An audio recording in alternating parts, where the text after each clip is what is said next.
What's up, guys, and welcome to another 31 on 31. Well, much like all of the movies last year, this actually was delayed as well. This was supposed to be something that came out in December. We had some technical difficulties, holidays, life got in the way. We pushed it to January, so it ended up being the first 31 on 31 of 2021.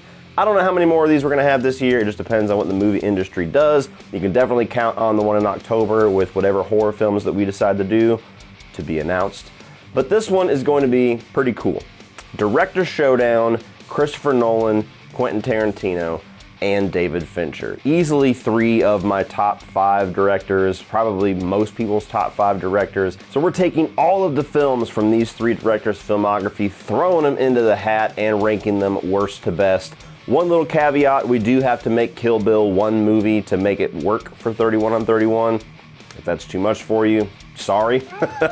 Quentin Tarantino himself says that he considers Kill Bill one movie. And now, time for the speech. I wish I didn't have to say this every single time, but it feels like I do, and there's even people that don't care that I say this. They still do exactly what I'm gonna ask you not to do.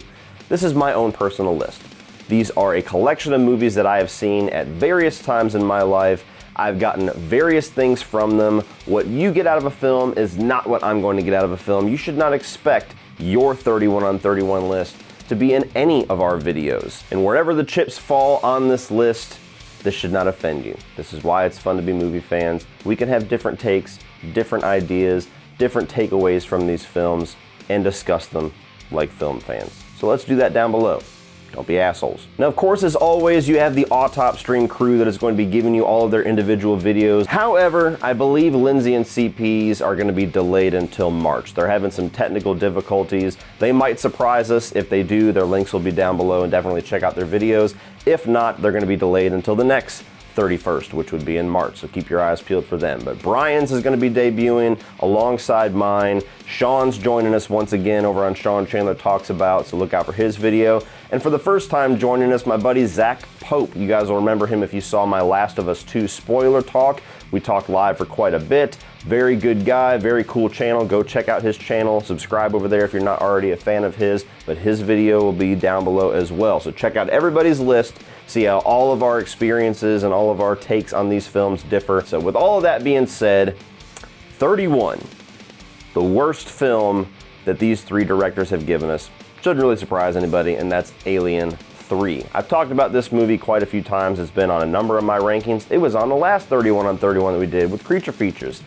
This is just a movie that the first 5 minutes destroys it for me. Honestly, there's movies on this list that's above it that I would probably rewatch Alien 3 before I would rewatch them, but they don't offend me on a personal level. They don't make me want to throw things across the room whenever I first watch it. Alien 3 destroys the ending of Aliens and gives you an inferior sequel, and it really just leaves things off in this bleak place where I'm like, okay, there's no point in me ever watching this movie again. I'm gonna watch Alien, I'm gonna watch Aliens, and that's pretty much it for me. I can have some guilty pleasure with some of the other ones.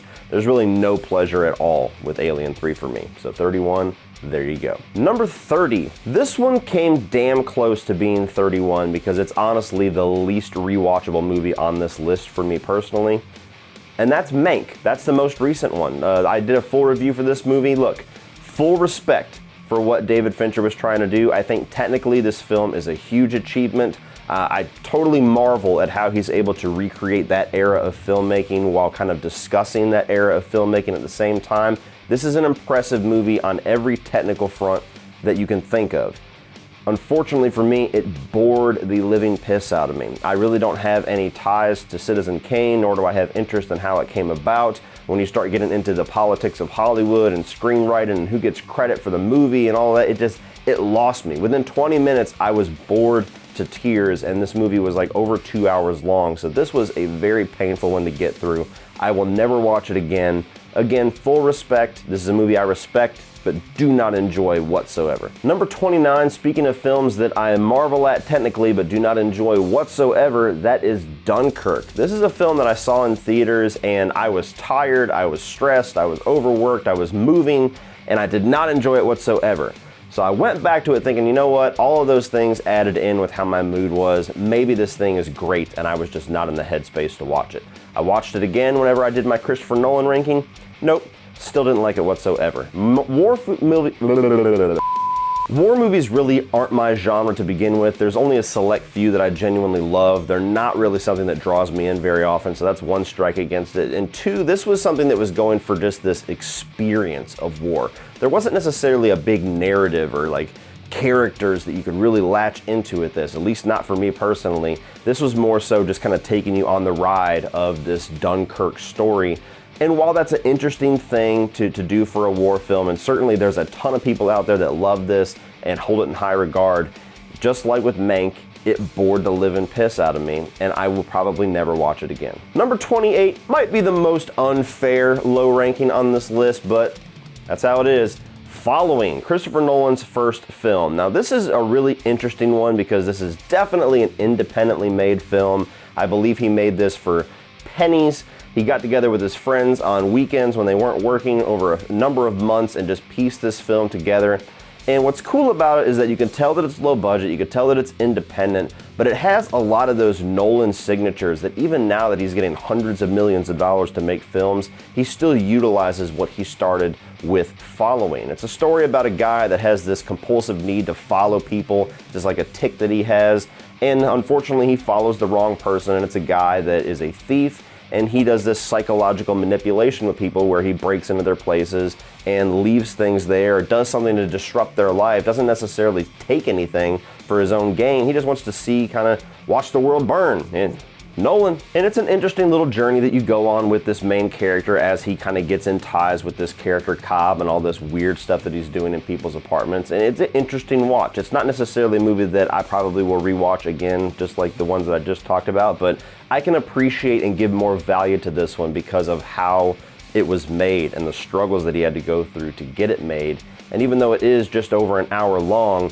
this does showcase a lot of the things that we have grown to love and respect Nolan for throughout his career. 27 is The Curious Case of Benjamin Button. Now, despite being a self-proclaimed David Fincher fanatic, this was actually the first time that I've watched this film, preparing for this 31 on 31. I kind of missed it when it came out. I think my dad rented it and they were watching it in the living room, and I came in after it was already halfway through, so I just didn't even bother with it. And then time got away from me, and it seemed like a movie that doesn't necessarily appeal to me in the first place.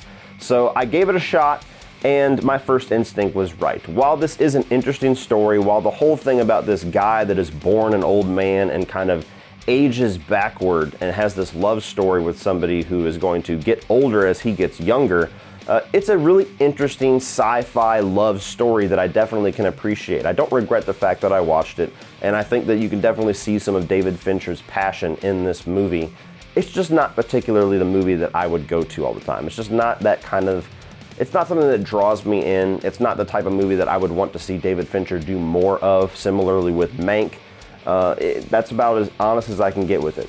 Very good movie, doesn't necessarily do anything wrong, just not necessarily the thing for me. 26 is gonna be Jackie Brown. This has always been a movie that I've just never quite connected with. There's things in here that I like about it, that I enjoy, that's, you know, Quentin Tarantino signatures. There's cool characters, there's, especially with Samuel L. Jackson, his villainous role in this is definitely interesting. There's things in here that I can appreciate as kind of going for this noir caper, the throwback to blaxploitation films. And Quentin Tarantino has always been a filmmaker that wears his influences on his sleeve, and you certainly see that in Jackie Brown, like all of his films. It's an interesting movie. It's rewatchable. I can actually rewatch this one. You know, for the worst Quentin Tarantino movie, it's not a bad movie at all. It's a good one. It's just much like the ones below it. It's not a movie that I particularly enjoy to go to. It's not one that has as much in it that I love and that resonates with me as most of the films above this. So Jackie Brown being a movie that for the longest time I didn't watch. I finally bought it on Blu-ray whenever they released this and Pulp Fiction back when I worked in retail. Watched them both and I went, oh, I was hoping this was gonna knock me on my ass and be this awesome hidden gem that I finally got to experience, but it's just a good Quentin Tarantino movie. 25 is gonna be Once Upon a Time in Hollywood. Now this is the one that you're probably gonna see varied the most on our list, I would assume, because Brian especially, the people that love filmmaking and love Hollywood and stuff like that, they really resonate with what Quentin Tarantino was doing in this film. And then you get people like me that come in here And I watched Once Upon a Time in Hollywood expecting it to be awesome because I love Tarantino, I love all the actors that are here, and there was this rumor about some Manson family stuff that's going to be in here, which probably set my expectations up wrong. And what you get is a movie that basically celebrates old school Hollywood, that puts Hollywood up on this pedestal and says, look at how awesome it is, look how awesome it was. And it's a movie that just takes its very deliberately paced time to tell this story about a washed-up actor and his stuntman. And to me, it was a movie that just really felt self-indulgent for Quentin Tarantino. There's entertainment here, there's great lines, there's awesome acting, the production value is awesome. The third act, the way that movie ends, is by far the most entertaining part, and it's one of the most entertaining Quentin Tarantino scenes out there.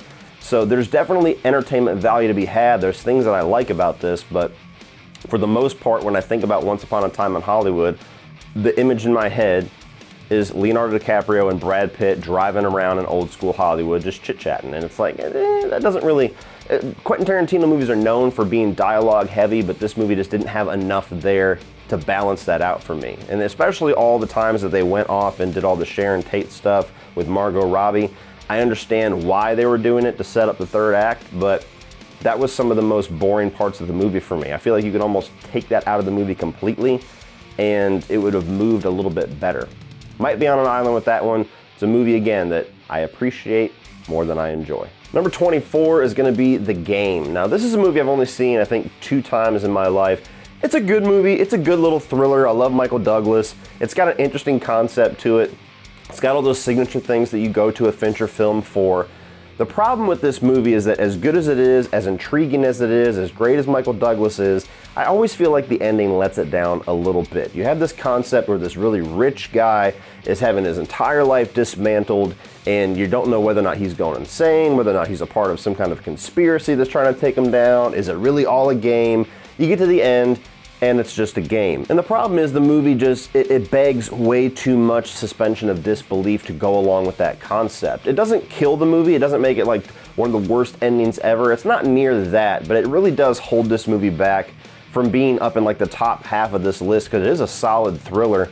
It just asks way too much of its viewer. You start going over all the events of the movie and think that somebody put this together, this was all a scheme, and you're like, okay, there was way too much convenience for me to believe that. Number 23, The Dark Knight Rises. Oh, that's so funny. This is a movie that I loved it when I saw it in theaters. I definitely had those fanboy blinders on. I definitely was fooled a bit with first impressions. This is still a movie that I think is better than most people give it credit for. I don't think that it's near the disaster that people try to make it out to be. But it is definitely a bit of a mess. And it is definitely the weakest of the 3 Dark Knight movies. And it's definitely one of the weaker Nolan films. Now, where it goes right is mostly for me the villain of Bane. I love the way that this villain's presented. I love the way that he's utilized in the story and the way that you have this thematic element of pain in the film. I love Tom Hardy's performance, the physicality of it. I love the fights with Batman. It's some of the best fighting while still not being entirely impressive. Some of the best fighting you're going to get in the Dark Knight trilogy. Love all of that stuff. I think that Anne Hathaway's Catwoman is awesome. She's ferocious, she's sexy, she's alluring, she does everything that Catwoman should be. And I do think that Christian Bale is good once again in this role. The problem with the movie is that it tries to do way too much. It tries to answer way too much and just shoots for the stars. Ambition is the word when it comes to The Dark Knight Rises. Execution, not quite as good. If only the execution had matched that ambition, this would easily be the best of the Dark Knight movies. You know, you get to the third act, you have a lot of things falling into place as far as conveniences. Brian will tell you otherwise, but I will tell you that they are conveniences. When I watch it, Batman just shows up in the city right when he needs to, knows exactly where Catwoman's going to be. There's moments like that that it's hard to get past. You get this whole bomb MacGuffin that gets a little bit tiresome by the end. It's not quite as creative as it should be. You have the whole thing with Talia al Ghul and that whole twist reveal that was one of the most ridiculous twists ever because anybody that knows anything about Batman knew where that was going. The worst death scene ever. All right, maybe not the worst ever, but you know what I'm saying. It's a good movie. It's a movie that I enjoy. I just think that the flaws are very apparent, and for a trilogy that many will argue is damn perfect up to that point, it is a third chapter that does fumble the ball a bit in its execution. Number 22 is The Hateful Eight. Now, I've warmed up to this movie quite a bit. This used to be my least favorite Tarantino movie. There's a certain play-like structure to it that I think is intended, but at the first time that I watched this film, it felt very long-winded. It felt overly long. It felt a bit self-indulgent, much like I felt with Once Upon a Time in Hollywood. I felt it a bit here where Tarantino was just kind of blowing himself a bit with the movie, him being the narrator and shit like that. The Hateful Eight, though, if you watch it again, which I have a couple of times, there is a lot more here to appreciate than I initially saw. First of all, awesome cast. Great characters, larger-than-life characters, this simple little mystery that's going on in this bottle film. The fact that they reuse some of the, or not reuse, they use some of the unused score from John Carpenter's The Thing, that just charms the hell out of me. And by the end, like when things really start to go nuts, when you get that whole monologue with Sam Jackson's character right before things start to just go absolutely apeshit, it's a movie that takes a while to get there, but after that point, it's a damn good thrill ride. So still not my favorite Quentin Tarantino movie, but I've warmed up to it quite a bit. I do enjoy The Hateful Eight for the crazy little play murder mystery that it is. Number 21, sorry Brian, Tenet. Tenet is a movie that, again, like The Dark Knight Rises, shoots for the stars, and I feel like the execution isn't quite meeting the ambition. Not quite on the level that Dark Knight Rises was, but Tenet is a movie that involves time travel and espionage and double crosses and all these crazy different things. It's like a James Bond movie on steroids with time travel added into it. And it's just a very hard movie to follow. The first time that I watched it, I walked out and I'm like, I really don't have any idea what the fuck I just watched. And I was glued to the screen the entire time. I had to watch it a second time before I was even confident enough to do my ranking. And while I did enjoy it more the second time, this is a movie that I will say that I do like. And I look forward to watching it again at some point, not anytime soon, to peel back a little bit more of those layers, find a little bit more in this movie that maybe I didn't see the first time. At its heart, this is an espionage-centric movie for somebody that has never really been huge on espionage movies. I love my Mission Impossible movies. I got a select few James Bond movies that I like, but this is certainly for somebody that just loves espionage films, spy films, and it's just not necessarily my thing. So when you have that and then you overly complicate it with this time travel element and you have a third act where you have one part of the story going this way and one part of the story going this way and you have to keep track of all of that shit, it definitely is a movie that I feel like was a bit overindulgent with Nolan's Nolanisms. I will never take anything away from the guy for being ambitious. He always shoots for the stars and most of the time he reaches them, but here lately, I kind of am craving a Nolan film to kind of go back to basics a little bit. Tell something that's a little bit more simple, a little bit more personal, get back into that type of storytelling, because Tenet for me is pushing the envelope for how much you can do with that ambition. Number 20, the black sheep of this list, at least one of them, and that is Death Proof. Now, a lot of people say that this is easily Quentin Tarantino's worst film, and even still compliment it. Quentin Tarantino is one of those filmmakers where his worst film is still better than most filmmakers' best film. And Death Proof to me has never been his worst film. It might be a film that at the time seemed like it wasn't quite up to the level because of the grindhouse theme that he was going for. By definition, you can only get so prestigious with what you're doing with a grindhouse film. But I love what he does with this. It's a little long-winded, it's a little dialogue heavy. They certainly could trim it back by about 15 minutes or so and probably would smooth that along for a lot more people. But the concept of Stuntman Mike, played by the great Kurt Russell, being a serial killer, where he takes these women and then crashes his car and murders all of them so that he can live because he has this death-proof stunt car, is just such a wild-ass concept that could only be realized by the great Quentin Tarantino. And I just think this movie does it great. It has awesome tension. It is genuinely creepy with Kurt Russell's performance. He is so charming and charismatic like he always is, and then he can just turn it on a dime and be creepy as fuck. I enjoy most of the dialogue in this. There's a lot of pop culture references talking about movies like Vanishing Point, which clearly would inspire something like this. And that classic Quentin Tarantino dialogue is here. I enjoy both sets of characters. And then even when you get into the second set of characters, when it finally kind of pulls the rug out from under you and turns the tables on Stuntman Mike and suddenly he becomes the victim when these chicks aren't going to take it no more, it's hilarious. It's awesome.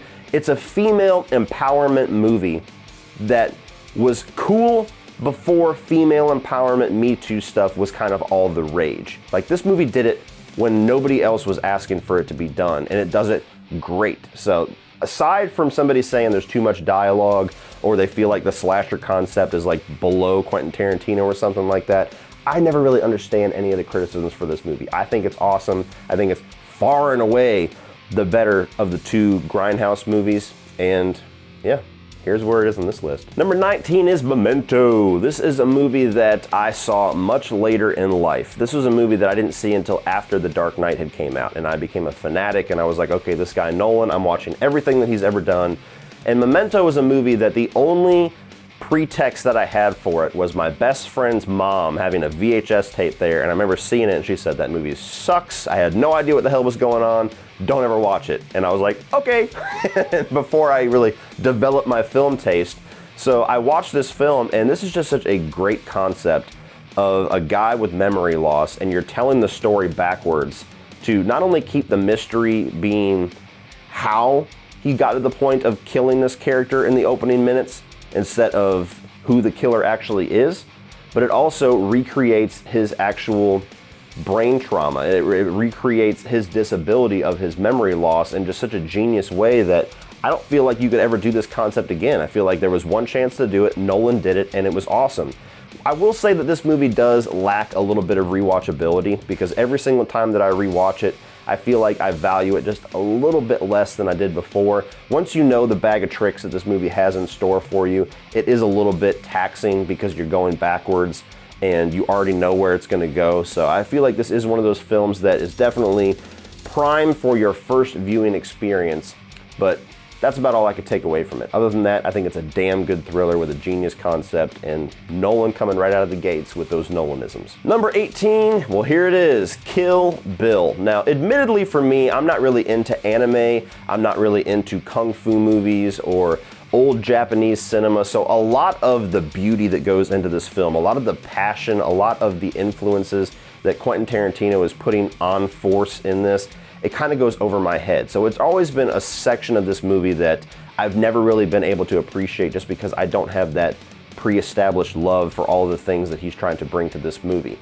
To the point where the first time that I watched it, I didn't even like it. I thought the opening scene was kick-ass with her and Vivica A. Fox fighting, and I thought some of the fighting in the end, obviously, of the first film was pretty kick-ass. And the second film, being more of like a spaghetti western than this kung fu film, this samurai film, I kind of liked that one a little bit more at the time.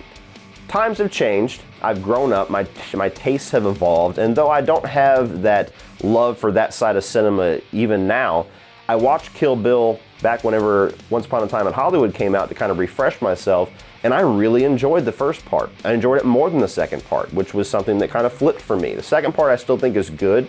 I still think that it's a bit underrated. People tend to shit on it a little bit because, you know, the first part kind of blows its load with that whole fight in the third act.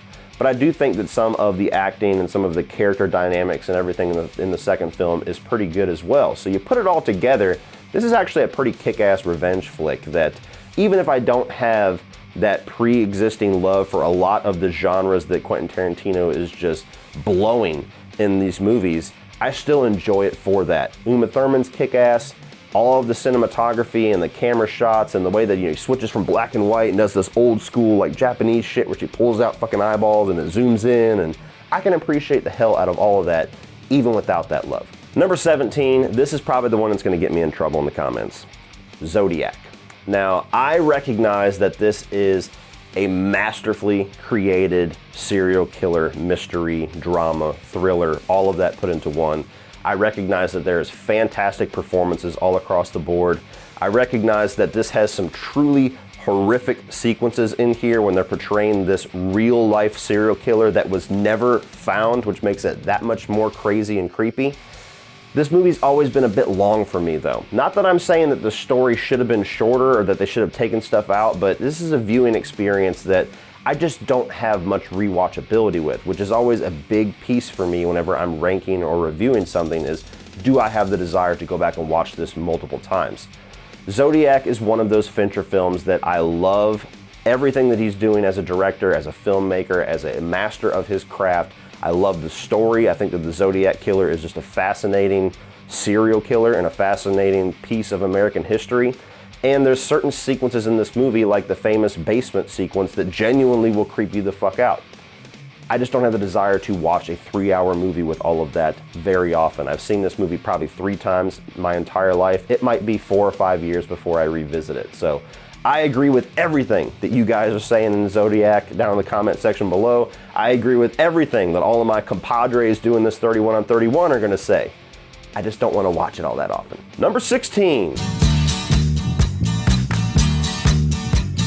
Reservoir Dogs. This is a movie that was one of my early introductions to Quentin Tarantino. I was introduced to him through like True Romance and movies that he didn't actually direct. I think Reservoir Dogs might have been the first movie I watched that was all Quentin Tarantino's movie, which, funny enough, that was his first film. But Reservoir Dogs is cool because you have such early Quentin Tarantino greatness. You have everything that he is going to excel at in his career in pieces of this movie in one spot or another. You have great characters portrayed by an awesome cast. You have this cool, simple little setup of these gangsters that are gonna go rob a bank that has gone wrong, and now they gotta figure out which one of them is the cop that is undercover. You have awesome dialogue. I mean, the movie starts off with Quentin Tarantino just waxing away in a diner about the song Like a Virgin. Has absolutely nothing to do with the plot of the movie, but it's one of the more compelling, memorable parts of the film, and that's just Quentin Tarantino in a nutshell. That is how he writes films. Reservoir Dogs is a cool experience. It's got characters that you love that are memorable, Mr. Blonde, Mr. White, sequences that are memorable. Even back in the day, it was some of the more violent stuff, like when he's cutting the ear off and doing that little dance. That was like riveting shit back in the day, and it just showed you also how violent the future of Quentin Tarantino films are about to be, all the way down to where everything kind of comes up in the third act. It's a simple movie that is executed damn near perfectly. 15, probably the most emotional movie on this list, and that is Interstellar. This is another film that, previous to my Christopher Nolan ranking, I liked, didn't necessarily love it, didn't get everything that I wanted out of it, and when I rewatched it, I got so much more out of it in my second viewing that it is a movie that I will tell you is great. First of all, I mean, special effects, the way that Nolan has created these worlds that they go to, the rules of those worlds with the way that time works differently, those are those genius little sci-fi, mind-bending concepts that only Nolan can do the way that Nolan does. You get a central performance with Matthew McConaughey that I think is equally as good, if not better, than the one that got him the Oscar. You have a father that has to make the choice to leave his children and possibly never see them again to save the rest of humanity and save his children. And as a father, that storyline, that theme of fatherhood and loss and grief, it hits home to the point where I watch it, and when he's breaking down crying as he's driving away, knowing he might never see his kids again, and his daughter's screaming for him, that shit makes me want to cry. When he gets the video where he's only been gone from his kids for, the start of the mission, maybe a couple of months, and all of a sudden he fucks up on this planet, or they fuck up on this planet, and years have gone by, and now he goes back and he's got like 10, 15 years of videos to go through because he's lost that much time with his family in an instant. That shit makes me want to cry. For people that say that Nolan is an emotionless storyteller, watch Interstellar and be proven wrong. The third act still doesn't quite come together in the way that I wish it did, with the whole seventh dimension or whatever the hell he's in, with all the twist reveals in that third act where he's in that little bookcase. To me, it stretches it a bit too far, but when I watch it the second time, I can forgive it much more. Where the first time I was like, okay, that damn near ruins the movie for me. Now I just view it as kind of bringing home that thematic element of love and fatherhood and daughterhood together for that scene to work.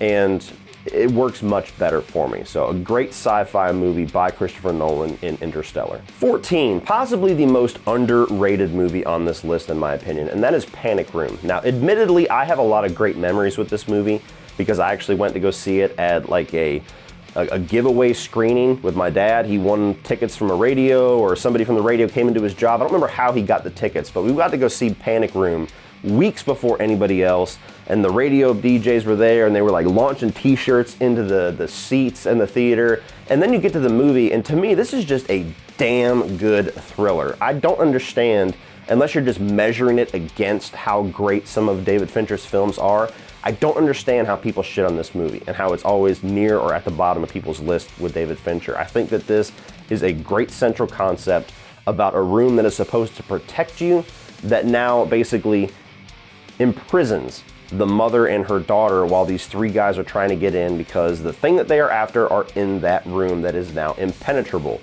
It's just a great movie, and you get some of the most memorable characters from any David Fincher film here. You got Jared Leto, and probably my favorite role of his, with these fucking dreads and or cornrows, and he's such a gigantic pussy in this movie. He gets set on fire and he's fucking slamming against the door. Like, that stuff is so great to me that I crack up every single time. You got Forrest Whitaker, who's a phenomenal actor, playing kind of the criminal who with a heart, to where he's definitely the one grounding the film and the one that you kind of root for even though he's there for the wrong reasons. And then you even get Dwight Yoakam here, who for the first half of the movie you don't even know that that's Dwight Yoakam, playing a totally sadistic, villainous role that is just a chameleon role for this guy. For somebody that just has popped up in maybe 3 or 4 movies that I know of, that is a very memorable role for him. Jodie Foster is great. It's the first time we got to see Kristen Stewart, whether or not you like that or not. that this is the first movie I saw her in. I think it's an awesome film. I think all the way through, it is a damn near flawless thriller that I have a lot of good memories with, and I think it's a very rewatchable movie, so it's going to be much higher on my list than, I don't know, maybe everybody else that's doing this video. Number 13, it's going to hurt, guys. Just got to rip the Band-Aid off. The Dark Knight. Oh man alive, what is it we're watching here? I know. I'm a piece of shit, I should die, I know. The Dark Knight to me is a movie that when it first came out, I was right there drinking the Kool-Aid on the hype train with everybody else. That's the best sequel, that's the best Batman movie, that's the best Nolan movie. Holy shit, The Dark Knight is God. Since then, flaws in this movie have started to pop up for me. It doesn't help as well that The Dark Knight Rises was how they followed this up, so there's certain things that are set up here that I feel like could have been followed through a little bit better, that unfortunately kind of reverts back and does make this feel a little bit of a lesser experience. Just a little bit, just a tiny bit. Where this movie excels, people have said it ad nauseum. Heath Ledger is fucking incredible in this movie. Christian Bale is damn good in this. I think that he is by far the best Bruce Wayne that we've ever had. Not quite my favorite Batman, but easily the best Bruce Wayne.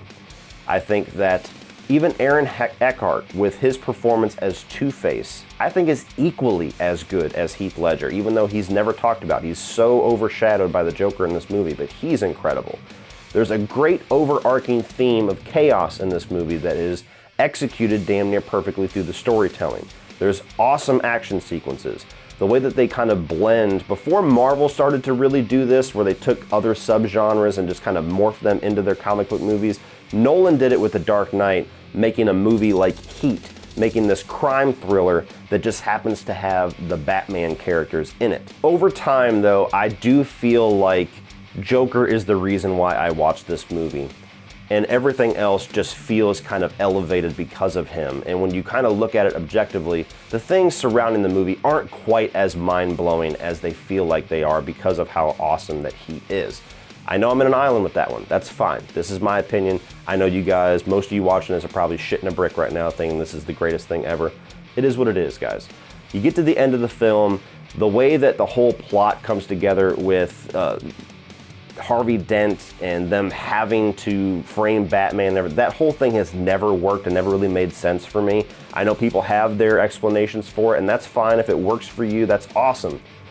For me, it's always felt like there was an easy way out of that, and having to force Batman to now be this murderous criminal that we have to chase it just always felt like you needed him to be there because of your ideas for the third movie, but the journey on getting us there story-wise had some missteps along the way, and that always kind of hurts my viewing experience when I get to the last 5-10 minutes and I'm like, you could have just said that the Joker killed all those people. You could have just said that they got killed in the chaos. It shouldn't have been that hard to explain. For me, I can't quite get there with my disbelief. And there's always been a dagger in my heart that the movie leaves off with Joker hanging there, like, to me, with clear intentions of him coming back for the third film, and then unfortunately, because, you know, what happened with Heath Ledger, they didn't get a chance to. And it's not their fault. It's not the movie's fault. But whenever I get to that end, at that scene, I almost want to turn the movie off at that point and just kind of leave it there. Because knowing that we're never going to see that character again always stings when I watch this movie. Coming just above that at number 12 is Batman Begins. What have you just done? This is my favorite Batman movie. At one point, The Dark Knight was higher than it. Over time, The Dark Knight has had more flaws come to the forefront, and I've grown to appreciate Batman Begins more, because for me, this is the only Dark Knight film that is a Batman movie. To me, after this, the villains always take the center stage. The Dark Knight is a Joker movie. The Dark Knight Rises is a Bane movie. Batman Begins is all about Bruce Wayne and Batman, and I absolutely love it because of that. I'm a Batman fanatic. I want the Batman movie to be about Batman. I love the way that Nolan kind of deconstructs the typical origin story and tells it out of order, typical Nolanism, and does it flawlessly with kind of putting you in different pieces of his journey to Batman. I love the whole theme about fear and how it kind of integrates into him becoming Batman and using fear as a symbol to take down everybody that gives him fear, and the way that they cross in Ra's al Ghul and all of that in the third act. I think it's a damn good Batman movie that every time that I watch it, I pretty much like it just a little bit more. And I think that Katie Holmes is good in this. Leave her alone. She is good as Rachel Dawes. Number 11. Now from here on up, this is where you're getting really tight. Like, these are pretty much all 5-star movies to me from this point up. And Batman Begins and Dark Knight weren't too far below that, but from here on up, it was like, holy shit, how do I even rank these? Number 11 is going to be The Social Network, also known as the Facebook movie. This is a film that, when it first was announced, I was like, why? Why are we talking about Facebook in a movie, and we're going to get the dude from Zombieland? Did Zombieland come before this? I don't know what I knew him from. Anyway, Jesse Eisenberg, you know who I'm talking about. I knew him from something.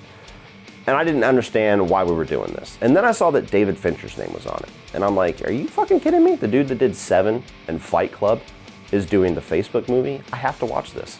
I went to go see this with a coworker after work, and it was exponentially better than I could have ever imagined that it was going to be. It was gripping, it was tense.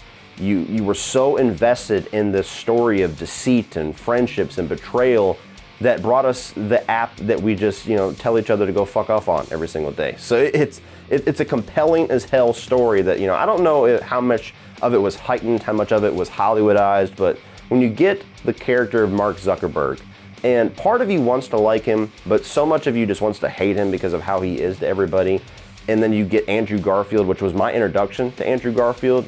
I don't know if this was his first film or not. It was the first time I saw him.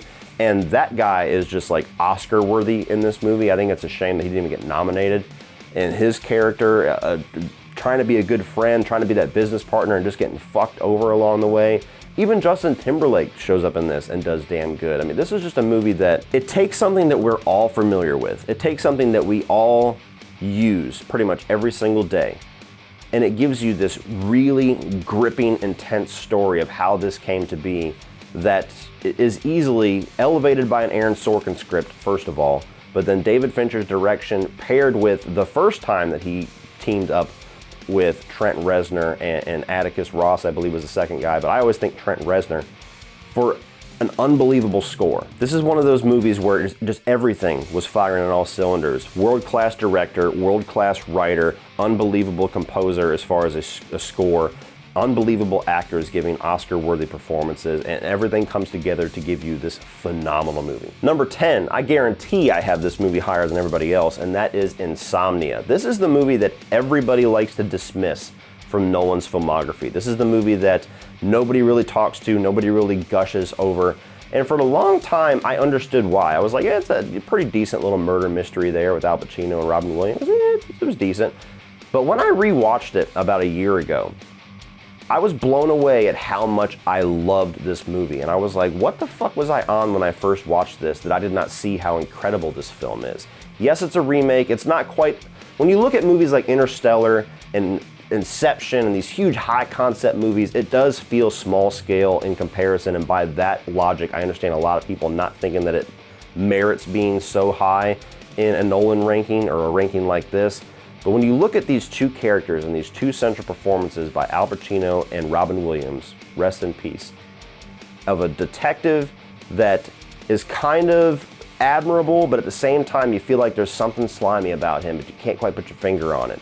And this event of him accidentally killing his partner, and the rest of the movie being not only a cat and mouse game between him and this murderer that he's chasing, Robin Williams, who's the only person that knows that he committed this crime, but the movie uses the themes of insomnia and the way that Christopher Nolan uses lighting and camera and editing especially to kind of, just like with Memento, bring you into the headspace of somebody that has that trauma of insomnia. The whole movie convinces you throughout it that you're no longer sure whether or not Al Pacino did this on accident or he did it on purpose, and you, along with him, are just kind of getting disillusioned to what really happened.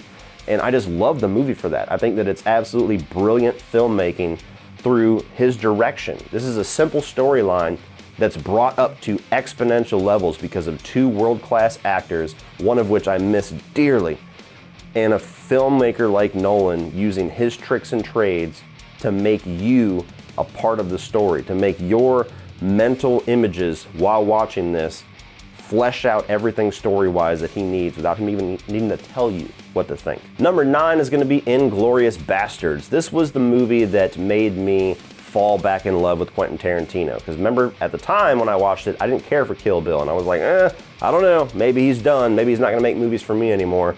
And Inglourious Basterds was one of those movies where I wasn't sure if I was going to like it, because I didn't have a whole lot of experience with foreign films, and there's a lot of subtitles in this one. But I knew the central premise, I knew that Quentin Tarantino was doing it, I knew that Brad Pitt was taking on somewhat of a lead in this, and I love that guy. But when you watch the movie, and you see the first act, the first chapter, where Christoph Waltz, an actor who got 2 Best Supporting Actor Oscars from working with Tarantino, comes in as this Nazi hunter, and just has this conversation with this guy that starts off innocently enough and then quickly just turns into one of the most intense sequences of Quentin Tarantino's career as he deciphers where these Jews are hidden in this house and convinces this guy, using a foreign language that they cannot understand, to give them up. From that moment on, I was like, holy shit, I am so invested in this movie. And it's an incredible film. It's an incredible movie that takes this chapter, like kind of play-like approach that he did much more on the nose in Hateful Eight, and just gives you a lot of different perspectives in this section of World War II.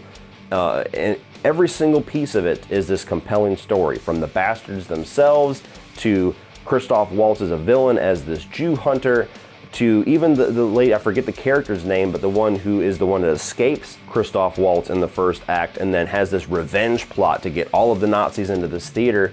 This is just a badass movie. This is Quentin Tarantino taking a horrific event in history and making it badass and making it his own and rewriting history in his own way. And it's just an endlessly rewatchable, entertaining as hell Quentin Tarantino flick. Number 8 is going to be Gone Girl. Now, this was a movie that came out at a time where it felt like it had been a while since I had seen a David Fincher film, and I did not read the book. I wasn't sure what the story was, but I was a big fan of Ben Affleck. Of course, I was a fan of Fincher. I went to go see this, and I was just blown away. I saw it by myself. It was one of the first times I went to the movies by myself. Now I can do that easily. I was still, at the time, like, is it weird for me to go by myself? I don't give a shit. I'm gonna go see it. Gone Girl is a great mystery and a great cautionary tale about a woman scorned. Taking Ben Affleck as the central character and just putting him on the spotlight as far as the news and social media and even his own neighborhood, because his wife goes missing and the narrative quickly points to him killing her. and then halfway through the movie there's this reveal, and the ride you go on from then on, you're just like, I have no idea where this movie is going, but Jesus Christ, this is compelling as hell, and I'm on the edge of my seat. And the movie just continues to push the envelope with where it's going to go and how crazy it's going to get. There is no mistake why Rosamund Pike, I believe, got a nomination that year. And the movie's incredibly rewatchable. A lot of times when a movie has a big twist and it has something that, you know, is going to reframe the first half of the movie, you can only watch it that way one time. And some movies don't survive very well on second, third, fourth viewings. Gone Girl is just so compelling that even knowing where things are heading, you're still totally compelled with the first half of this film and seeing how things unfold and then finally getting to that reveal. It's an awesome flick. Number 7, the D is silent, but I'm not when I tell you how fucking awesome Django Unchained is. Again, spaghetti westerns is something that I do not have a whole lot of experience with. It's something that I definitely don't have any like deep-seated love or nostalgia for. But when you walk into this and you take the central premise of a slave that is given the opportunity to turn the tables on the slave owners, and you put somebody like Leonardo DiCaprio in the main villain role and give him this unbelievable dialogue written by Quentin Tarantino and some badass, gory as fuck action scenes, this movie might be the most rewatchable Quentin Tarantino movie for that alone. It's long, but god damn does it move at a nice clip, and it is fun as hell to watch this story told through Quentin Tarantino's eyes. I'm somebody that doesn't really care for Jamie Foxx a whole lot. He's one of those, we all have those actors or actresses that we just, for whatever reason, just don't gel with. Jamie Foxx is one of those for me, and I still never miss a beat when I watch this. I still love him in the role. I love Christoph Waltz as his partner. Again, took away the Oscar that year. Leonardo DiCaprio probably should have, in my opinion. And it's a film that is so tense in spots. Whenever that scene comes where Calvin Candy walks back in and he knows they're pulling a ruse on him, and he tells this story about old Ben and how it unfolds, and even busting the glass and cutting his hand and staying completely in character in that scene, that is the stuff of magic. Number 6, the girl with the dragon tattoo. I am still incredibly pained that we are not going to see this trilogy come to fruition. I know that there's the original films and there's the books. If I want to know the rest of the story, I can go to those. But I want to see David Fincher finish this trilogy. And it looks like we're never going to get to see it. But for this singular film, I had not seen the original films at the time. I've seen them since. And this is a movie that takes that original and just puts it through the David Fincher lens to where everything feels darker and grimier. And you put these two central performances of Daniel Craig and Rooney Mara. And Rooney Mara is so incredible in this movie that I get more angry at her for how shitty she was in the Nightmare on Elm Street remake. How can you phone that in? Come on, Rooney. But this mystery that you go on, where Daniel Craig is hired to solve this missing persons, basically, where an old man is like, look, I want you to figure out what happened to my sister. I want you to figure it out. Something happened, I want to know what it is. And the rabbit hole that you have to go down with these characters to just see how insane this simple little premise gets as they get deeper and deeper into this family and into the history of this event, and Rooney Mara just as a character going through her own whole web of shit where she's this hacker and she's a criminal, but she's also got this foster dad that has to take care of her legally, and some very hard to watch stuff happens between them. It's a movie that grabs you literally by the throat and will not let you go for about almost 3 hours. The score is unbelievable. Even the opening credit sequence is like the coolest, gnarliest, darkest James Bond opening you've ever seen. I fucking love this movie, and I want the second one. I want it. David Fincher, get everybody off their ass. I don't care what contractual obligations they have. I want it. Number 5 is The Prestige. Now, a lot of people have this towards the bottom of their ranking. This has always competed for my favorite Nolan film. I love the two central performances where you got Hugh Jackman and you have Christian Bale as two used-to-be friends who become blood rivals. An event happens that separates these two gentlemen, it kills their friendship forever, and the rest of the movie is just about this obsession and about the sacrifice it takes to outdo each other as these magicians. It's a period piece, which I love those when they're done right, but just the level that these two guys go to to the point where you like both of them for certain reasons, but you also despise both of them for certain reasons, to where one's not a very good showman, but he's a fantastic magician, and he has this trick that Hugh Jackman marvels over the entire film, trying to figure out how he does it. Then you have Hugh Jackman, who is a wonderful showman, but can't really think of the simple tricks that Christian Bale can think of, and they're just trying to outdo each other this whole movie. The whole movie is set up like a magic trick where they tell you about the prestige and the turn and all these different steps, and the 3 acts of the movie kind of act as that as well. And when you get to the 3rd act, when you get to the final reveal, and it shows not only how Christian Bale's trick has been done the entire movie, but it also shows how Hugh Jackman's trick has been doing the entire time. This whole disappearing, reappearing act that he's been doing, the transported man. The level of fucked up that the reality of both of these revelations go to, and they're done so simplistic, it boggles my mind. Every time I watch it and I get to that end, it's like, man, they don't really play it up like it's this really disgusting act on both of their parts, but when I watch it, I'm like, holy fuck, these guys are absolutely insane. I love this movie to death. I think if you watched it once, you didn't quite get into it, or it might be one of your least favorite Nolans, I would encourage you to watch it again, because I think this movie has a ton of merit. Number 4, can't talk about it, because the first rule and the second rule is that I can't talk about it. But I like to break the rules. So number 4 is Fight Club. This is a movie that for a long time I was kind of discouraged to watch. I've talked numerous times about how a lot of my early film taste was developed by my father, where he would say, hey, watch this, it's awesome, watch this, it's great. And I pretty much agreed with just about every recommendation that he gave me. And I stayed away from pretty much every film that he told me I would not like. Things have changed, obviously, but around my teenage years, I remember Fight Club was a movie that when my dad rented it, him and my mom were like, it's not about fighting at all, didn't like it, didn't get it, you're not gonna like it. Okay, cool. As a teenager, finally dipped into Fight Club, and I went, you guys are smoking crack. This is what the movie's actually about. It's about consumerism. It's about going back to your primal state as a human, wiping the slate clean, all that stuff. It's not about fighting. Fighting is kind of like this piece of the story. It's kind of how he gets his message across, but that's not what the movie's about whatsoever.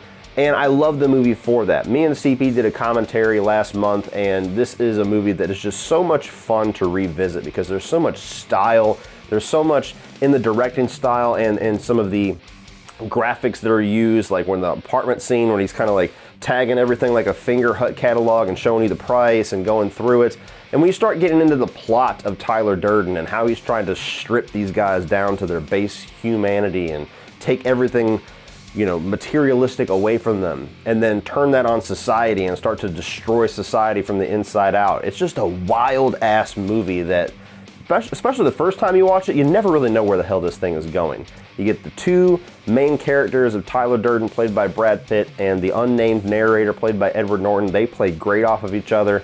It's brutal, it's gross. You watch it, you feel like you need to take a shower, but you don't want to stop watching it. This movie's fucking great. And now we're into the top 3, and man, if I thought the top 11 were tight, this top 3 is ridiculously difficult to rank. These are 3 of my favorite films of all time, bar none. They're 3 that if you told me and with a gun to my head that I had to pick one, I would ask you how long you're willing to wait while I thought about it, because these 3 films are fucking incredible. But with a ranking, you do have to pick which ones are over the others. And number 3 for me is gonna be Pulp Fiction. Pulp Fiction was a movie that I watched much later in life. I wasn't really sure what the movie was about. It was way too adult for me to watch as a kid, which was one of the few movies that I was not allowed to watch as a kid. So to me, I grew up thinking, oh, it must be really bad. Finally watch it, and the way that Quentin Tarantino kind of comes onto the scene with a movie like this that is unlike anything else, where you can't even really quite define what it is. What is Pulp Fiction? What's it about? It's about a boxer that, you know, is supposed to throw a fight, and he doesn't, so now he's on the run from these gangsters. But it's also about the hitman that are working for these gangsters, and one of them's having a crisis of faith, and the other one is trying not to sleep with his wife, and then she has an overdose, and then there's these guys robbing this restaurant in the beginning. You get my point. It's like there's people doing wild ass shit. That's Pulp Fiction. And they're all kind of twisted together in this crazy little plot that comes in a non-linear fashion, where you see the end of the movie before you see anything else. And the dialogue This is where Quentin Tarantino came onto the scene and then became an instant legend in Hollywood because of the dialogue in this movie. Whether you're talking about the Ezekiel 25:17 scene, which by the way kind of launched Samuel L. Jackson to superstardom, and now he's, I think, the top grossing actor of all time if you add up all his box office at this point. It reignited the career of John Travolta, which, you know, Quentin Tarantino, when you're writing your next movie, it's about time for his career to be revitalized again, so writing a part for John Travolta again. You get Bruce Willis in here. This movie is great. It's not a movie for everybody, but for the people that it is for, it is fucking great. There's no movie like Pulp Fiction, and that is exactly the way that it should be, because this is just an absolute gem in independent film. Number 2 is gonna be Seven. Seven is an incredible film. Seven is one of my favorite movies, period. It is my favorite David Fincher film. It's one of my favorite, whatever you want to categorize it as, a murder mystery, a detective story, a horror film, a thriller. For me, it's a horror film because there's some seriously horrific shit in here. It did make my top 50 horror films that I recently did. Check that out if you haven't. Seven is a movie that starts off very similar to a lot of movies like this. You know, you got the retired, more established detective that's on his way out. You got the young, a little bit more rambunctious, a little more quick to the trigger, up and coming detective who's coming in. They get paired up, this murder starts, and they got to hunt down the killer. It sounds like a very paint by numbers type of scenario, but Seven is anything but paint by numbers. From the way that the kills are orchestrated, to the way that the movie is kind of like a noir mystery to a certain extent, but it's not even really like a murder mystery. It's more like a deconstruction of evil in a lot of ways. Not only just because of the theme of seven deadly sins being kind of the motif of these murders, but it's more so about what is the killer's motivation? Why is he doing this? What is he trying to tell us? What is he trying to show us here? And as they're figuring out these answers, they're kind of putting this puzzle together and solving this mystery and getting closer to the killer, when really they're just getting closer to revealing what this guy's message is, what he's trying to say. And when it comes down to the third act, earmuffs if you haven't seen this movie. Just move to the next one. When Kevin Spacey walks into the police station, has his fingertips cut, covered in blood, head shaved, "Detective! You're looking for me." As soon as he walks in and confesses and says, "Hey, it's me," from then on, all bets are off in this movie. This is the only movie that I've ever seen that's a murder mystery where the killer just walks in and says, "Hey, it was me. Sorry, I took that gratification away from you. You couldn't catch me. I'm just gonna tell you it was me. I'm gonna turn myself in."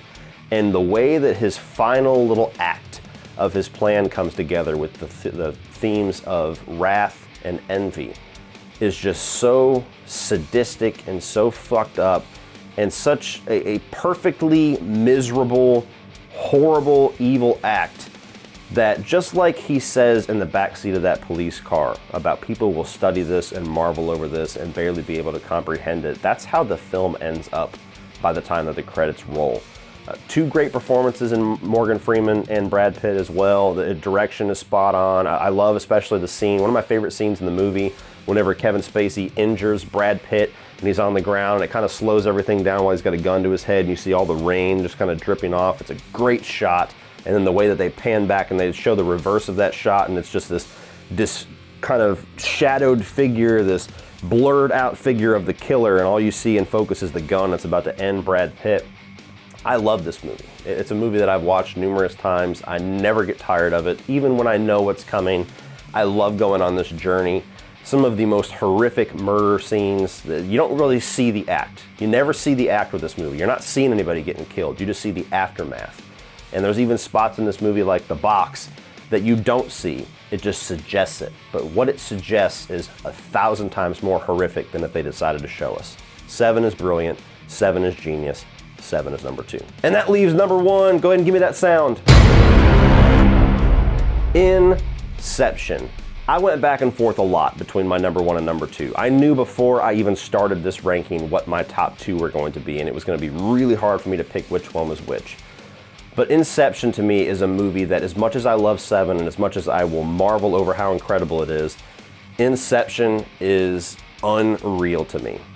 This is a movie that I cannot ever fathom how somebody could come up with not only this concept, but execute it to the level of perfection that Christopher Nolan did. I don't have any filmmaking experience. But there's some movies that I watch, I'm like, you know, if I had the right people surrounding me, I could probably make something like this. Call it vanity. When I watch something like Inception, if somebody's like, hey, make that, I give up. I have no fucking idea where to even start. This concept of going into somebody's dreams and stealing information out of their head, and then this whole movie trying to take a spin on that and do the impossible of planting an idea into somebody's head, that is just a cool enough concept of a sci-fi concept alone, and then you frame it into this heist film that is just so action-packed and tension-filled and paced wonderfully. This movie never, ever gets boring, no matter how much explaining it has to do, no matter how much that you, as a viewer, have to keep kind of catching up with the movie. It never leaves you behind if you pay attention and you are along for what they're telling you are the rules of this universe. And for a movie like this that's so high concept, they execute the rules perfectly. This is a movie that in the hands of a lesser director would have holes left and right, and you would just have to shut your eyes, shut your ears, and get through those parts and just go along for the ride. Inception is airtight. And it's a movie, too, that is filled with great characters. If this was just a regular heist film, take all the dream shit out of it. If you just have a heist film with these characters, it would still be a 5 out of 5 movie because it's just an incredible cast by an awesome director. I mean, Leonardo DiCaprio just leads this movie like a masterclass actor that he is. You even get Joseph Gordon-Levitt in here. This was kind of my introduction to Tom Hardy, and he's great as a side character. So much that I can say positive about this movie, and it comes down to an ending too that even though it frustrates me that even to this day people will swear one side of the argument that is definitely wrong, I love the fact that it leaves people on this note to where they get so stuck and hung up on it. It's just like Nolan's just kind of dancing everybody like marionettes. Like I knew that everybody, when he got to the end, was going to be questioning this, when the end of the movie is not even about that question whatsoever. If you want a little more context to that, watch my full review for Inception. I go in depth with what the ending of this movie actually means and whether or not he woke up or not. But Inception, man, this is one of my favorite movies ever. It's a great action film, great sci-fi film, a great concept, and it's executed perfectly all across the board. Well, that's it, guys. That is this 31 on 31. Be sure to let me know down below your ranking, and also check the video description for everybody else's videos. I'm not sure if you're watching this the day that it premieres, whose videos have premiered so far. I haven't done the schedule as of recording this video, but if you're watching this in the future, all of them are there and the links are down below. So go check out how their rankings compare to mine and compare to yours. Thank you guys for watching as always. Like and share this video. Hit that subscribe button if this is your first time watching me. And go check out all the other 31 on 31s that we have done. We love doing these, and I know you guys love it as well. And as always, remember, opinions are like assholes, but that doesn't mean that you have to be.